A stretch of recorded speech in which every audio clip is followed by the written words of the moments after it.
السلام علیکم ورحمۃ اللہ وبرکاتہ۔ میں اختر احمد قاسمی۔ عزیز ساتھیوں اور دوستو، آج کا ہمارا موضوع ہے توحید۔ توحید کے معنی آتے ہیں ایک، اور اصطلاح شرع کے اندر توحید کا معنی، توحید کا مطلب یہ ہوتا ہے کہ اس ساری کائنات کا پیدا کرنے والا، ساری کائنات کا بنانے والا اور ساری کائنات کو وجود میں لانے والا صرف ایک اللہ ہے۔ اس کی تعلیم ہمیں قرآن کریم کے اندر جگہ جگہ ملتی ہے، جیسا کہ سورہ اخلاص کے اندر اللہ رب العزت نے بڑے واضح طریقے سے توحید کو بیان فرمایا۔ چنانچہ اللہ رب العزت ارشاد فرماتا ہے، اعوذ باللہ من الشیطان الرجیم، بسم اللہ الرحمن الرحیم، قل هو اللہ احد۔ اے نبی،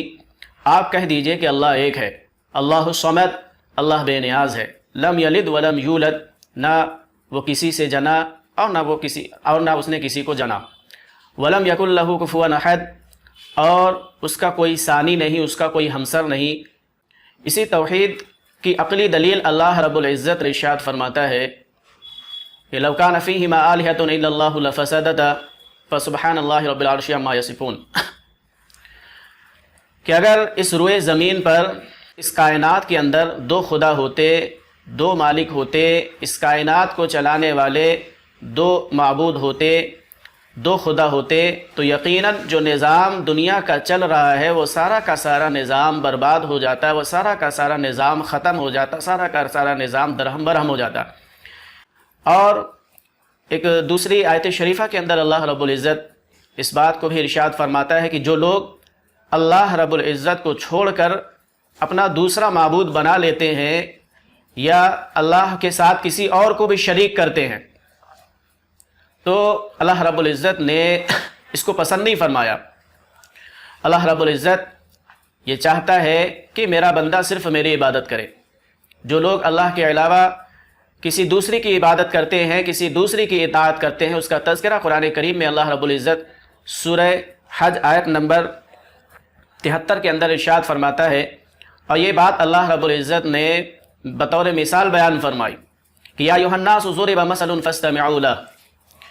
کہ اے لوگوں تمہارے لیے ایک مثال بیان کی جاتی ہے، اس کو غور سے سنو۔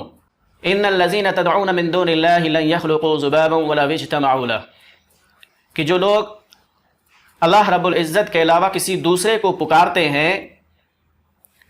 وہ ہرگز ایک مکھی بھی پیدا نہیں کر سکتے، بلکہ سارے دنیا کے انسان مل کر بھی ایک مکھی کو پیدا نہیں کر سکتے۔ وَإِن يَسْلُبْهُمُ الذُّبَابُ شَيْئًا لَا يَسْتَنقِذُوهُ، اور جن کی یہ عبادت کر رہے ہیں، جن کی یہ پوجا کر رہے ہیں، جن کی یہ پرستش کر رہے ہیں،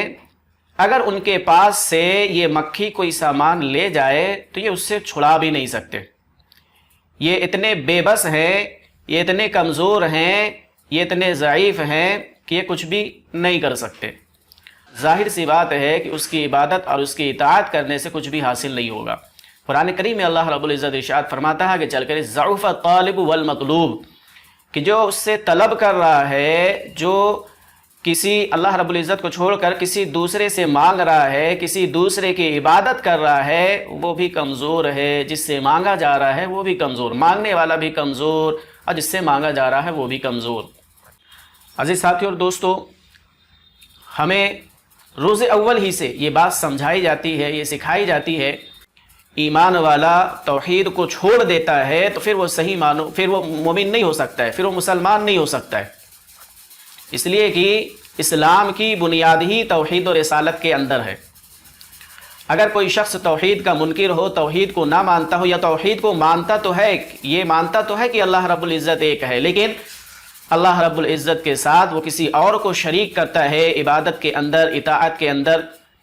تو پھر وہ مسلمان نہیں ہو سکتا ہے۔ وہ مشرک تو ہو سکتا ہے لیکن مسلمان نہیں ہو سکتا ہے۔ تو اللہ رب العزت ہمیں اور آپ کو توحید پر قائم اور دائم رہنے کی توفیق عطا فرماوے، تو توحید کو سمجھنے کی توفیق عطا فرماوے۔ وما علینا الا البلاغ۔ اگر یہ ویڈیو آپ کو پسند آیا ہو تو چینل کو سبسکرائب کریں،